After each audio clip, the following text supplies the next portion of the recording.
আসসালামু আলাইকুম। 18 বাংলার বিশেষ বুলেটিনে সবাইকে স্বাগত জানাচ্ছি। আমি ভাবনা আহমেদ। রাজধানীর উত্তরায় বিমান বাহিনীর একটি প্রশিক্ষণ যুদ্ধ বিমান বিধ্বস্ত হয়ে 19 জন নিহত হয়েছে, আহত হয়েছে শতাধিক। দুপুর 1:06 F7 BGI প্রশিক্ষণ বিমানটি উড্ডয়নের পরপরই উত্তরায় মাইলস্টোন স্কুল অ্যান্ড কলেজ ক্যাম্পাসে বিধ্বস্ত হয়। বিধ্বস্তের পরই এতে আগুন ধরে যায়। অন্যান্য আইনশৃঙ্খলা বাহিনীর সাথে উদ্ধার কাজে অংশ নেন সেনা, নৌ ও বিমান বাহিনীর সদস্যরা। গুরুতর দগ্ধ 70 জনকে ভর্তি করা হয়েছে ঢাকা মেডিকেলের বার্ন ইনস্টিটিউটে। এদিকে বিমানের ফ্লাইট পাইলট লেফটেন্যান্ট তৌকির ইসলাম ঢাকা CMH এর ICUতে চিকিৎসাধীন রয়েছেন বলে নিশ্চিত করেছেন প্রধান উপদেষ্টার বিশেষ সহকারী অধ্যাপক ডক্টর সাইদুর রহমান। এদিকে বিমান বিধ্বস্তে হতাহতের ঘটনায় আগামীকাল রাষ্ট্রীয় শোক ঘোষণা করা হয়েছে। বিস্তারিত মনির হোসেন তোপর রিপোর্টে।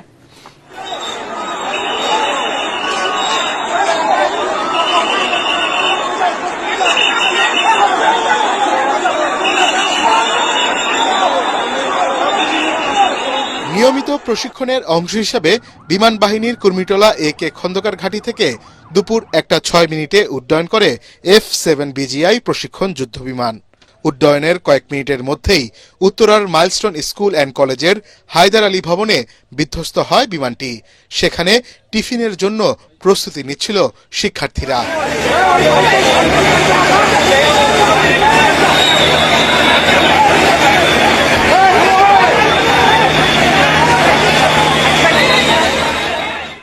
মুহূর্তেই আগুন ছড়িয়ে পড়ে আশপাশে।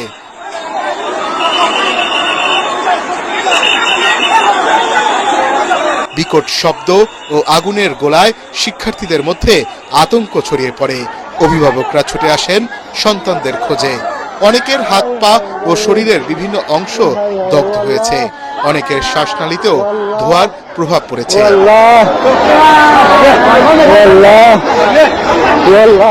দুর্ঘটনার সময় মাইলস্টোন স্কুলের প্রথম থেকে সপ্তম শ্রেণীর ক্লাস চলছিল।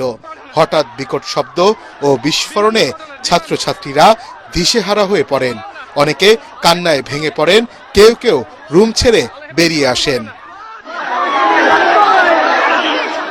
প্রশিক্ষণ বিমানটিতে ছিলেন ফ্লাইট লেফটেন্যান্ট তৌকির ইসলাম। তবে তিনি বেঁচে আছেন কিনা তা এখনো নিশ্চিত হওয়া যায়নি। ঘটনাস্থলে তাৎক্ষণিক উদ্ধার কার্যক্রম শুরু করে সেনাবাহিনী, নৌবাহিনী ও ফায়ার সার্ভিস। গুরুতর আহত 4 জনকে হেলিকপ্টারে করে CMH হাসপাতালে নেওয়া হয়। সেনাবাহিনীর গাড়িতে করে আহত অনেককে নেওয়া হয় আশপাশের হাসপাতালে।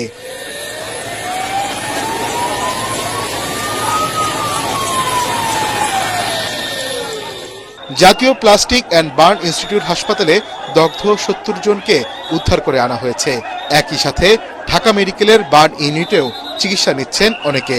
চিকিৎসাধীন শিক্ষার্থীদের কয়েকজনের অবস্থা আশঙ্কাজনক। আহতদের জন্য জরুরি ভিত্তিতে রক্তের প্রয়োজন। উত্তরা আধুনিক হাসপাতাল, কুয়েত মৈত্রী হাসপাতাল, লুবানা হাসপাতাল, M Mansur Ali medical college হাসপাতালেও চিকিৎসা নিচ্ছেন আহত বেশ কয়েকজন। দর্শক, আগুন নিয়ন্ত্রণে কাজ করে ফায়ার সার্ভিসের 9টি ইউনিট। ঘটনাস্থলে উৎসুক মানুষের ভিড় সামাল দিতে হিমশিম খাচ্ছে আইন শৃঙ্খলা বাহিনী। মনির হোসেন তপু, ATN বাংলা, ঢাকা। দর্শক, এই মুহূর্তে ঘটনাস্থলে আছেন সহকর্মী মিজান শাহজাহান। সবশেষ পরিস্থিতি জানতে সরাসরি চলে যাচ্ছে তার কাছে। মিজান, এখন পর্যন্ত হতাহত উদ্ধারের বিষয়ে সবশেষ খবর জানাবেন আমাদের।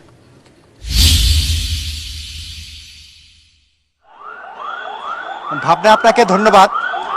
এখন পর্যন্ত 19 জনের মতো মৃতদেহ শনাক্ত করা হয়েছে।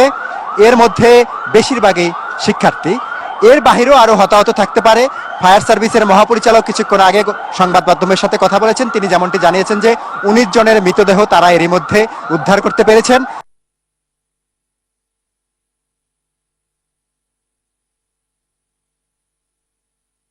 সংখ্যাও এখন সঠিকভাবে বলা সম্ভব নয়।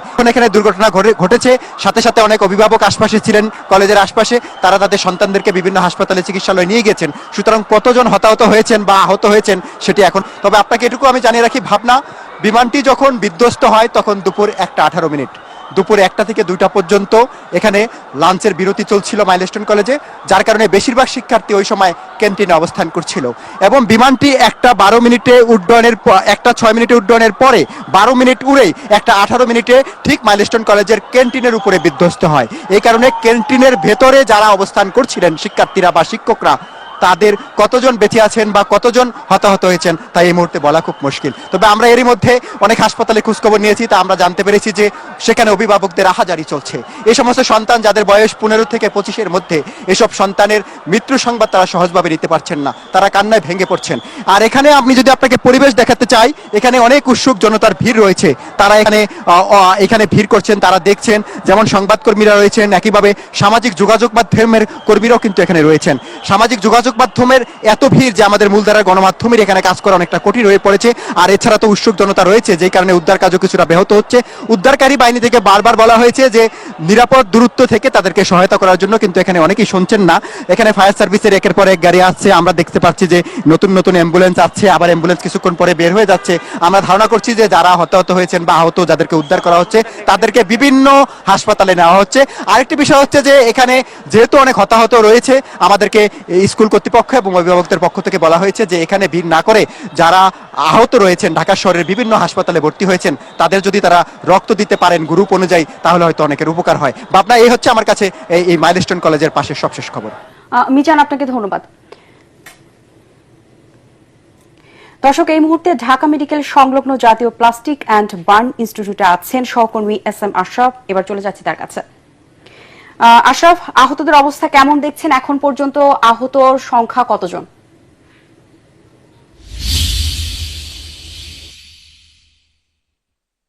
ভাবনা, আপনাকে ধন্যবাদ। আমি আমার সহকর্মীর কথা শুনছিলাম আর আমার বুক কেঁপে উঠছিল। জানেন যে এই ধরনের পরিস্থিতি আসলে সহ্য করাটা খুব বেশি কঠিন। আমার সহকর্মী যেমনটা বলছিলেন, ঢাকার আমি ঠিক যেখানটা দাঁড়িয়ে আছি, ঠিক এখানেও সে একই অবস্থা। একটু আগে আমাদের কাছে ব্রিফ করে গিয়েছেন ডাক্তার সাইদুর রহমান খসরু, প্রধান উপদেষ্টার বিশেষ সহকারী। তিনি আমাদেরকে বলেছিলেন যে অন্তত 16 জন এখানে মৃত্যুর খবর তিনি আমাদেরকে দিয়েছেন এবং তিনি একটা সংখ্যা আমাদেরকে জানিয়েছিলেন যে তার মধ্যে CMH 11 জন, বার্ন ইউনিটে 11 জন, ঢাকা মেডিকেল 2 জন এবং স্পট ডেড 1 জন। এই শুনছিলাম আর আসলে আমরা বাকরুদ্ধ হয়ে যাচ্ছিলাম যে এমনটা হওয়ার কথা ছিল না, যে কখন যে দুর্ঘটনা ঘটলো এমনটা হওয়ার কথা ছিল না, তাও হয়ে গেল। এবং এখানে আমরা যেমনটা দেখতেই পেয়েছি, স্কুলের শিক্ষার্থীরা আসছেন, শিক্ষার্থীদের অভিভাবকরা আসছেন এবং এখন পর্যন্ত যে যতটুকু তথ্য আমাদেরকে বলা হচ্ছে যে 48 জন এমন রোগী রয়েছেন যাদেরকে বলাই হচ্ছে যে আশঙ্কাজনক। তাদের অবস্থা কী হয়, তাদের ভাগ্যে কী হয় আসলে আমরা জানি না। আমরা আসলে এখানে অপেক্ষা করছি, গণমাধ্যম কর্মী যেমন অবস্থা করছে, উৎসুক জনতা এখানে অপেক্ষা করছে। এবং সবচেয়ে বড় যে বিষয়টা এখানে বারবার বলা হচ্ছিল যে নেগেটিভ রক্তের খুব প্রয়োজন। এখানে অনেক স্বেচ্ছাসেবক এসেছেন যারা রক্ত দেওয়ার জন্য বসে আছেন, যদিও নেগেটিভ রক্তটা কিছুটা পাওয়াটা দুষ্কর। তাই এখান থেকে বারবার বলা হচ্ছে যে নেগেটিভ রক্ত দিতে যারা আগ্রহী তারা যেন এখানে উপস্থিত হন। এবং আমরা দেখতেও পেয়েছি যে অনেকে এই নেগেটিভ রক্ত দেওয়ার জন্য এখানে উপস্থিত হয়েছেন। কিছুক্ষণ আগে এখানে আমি কয়েকজন উপদেষ্টাকে দেখেছি, তারা এখানে খোঁজ খবর নেওয়ার জন্য এসেছেন এবং আইনশৃঙ্খলা রক্ষাকারী বাহিনী বলতেই হয় যে কিছুটা হিমশিম খাচ্ছে। যতটাই বলা হচ্ছে যে আপনারা এখান থেকে সরে যান, উৎসুক জনতাকে কিন্তু তাদেরকে আসলে বেগ পেতে কিছুটা হিমশিম খেতে হচ্ছে। সেই অবস্থাটা এখানে বিরাজ করছে। এখনো পর্যন্ত আমি দেখতে পাচ্ছি যে কিছু অ্যাম্বুলেন্স এখনো প্রবেশ করছে, সেই অ্যাম্বুলেন্সের শব্দ আসছে আর কেঁপে উঠছে হৃদয়। এখানকে যারা অবস্থান করছেন তারা আসলে হতবিহ্বল হয়ে এখানে তাকিয়ে আছেন। তারা আসলে চাচ্ছেন না যে কোনো ধরনের কোনো দুর্ঘটনার আরেকটি খবর এখানে আসুক।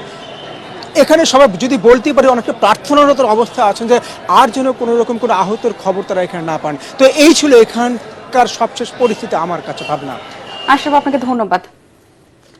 পরবর্তী সংবাদ দেখার আমন্ত্রণ জানিয়ে এখনকার মতো শেষ করছি। এটিএন বাংলার সংবাদ ইউটিউবে দেখতে ব্রাউজ করুন youtube/ATN Bangla News। ধন্যবাদ সবাইকে।